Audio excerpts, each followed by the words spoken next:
Hello mga inday, dito ako sa aking kusina at ako po'y magluluto ng panandaliang adobong patoyo daw to. Dahil late na po kami umuwi, ayan, kaya panandaliang adobong patoyo ang aking iluluto na ulam ko.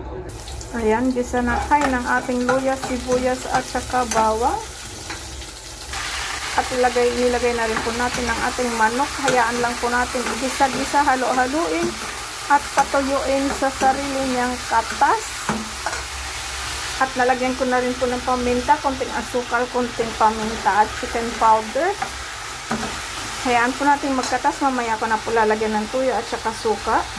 At ayan na po, nilagyan ko na po siya ng toyo at saka suka. Halo-haluin lang po natin hanggang sa magkatas po yung manok. At inilagay ko na rin po ang ating itlog.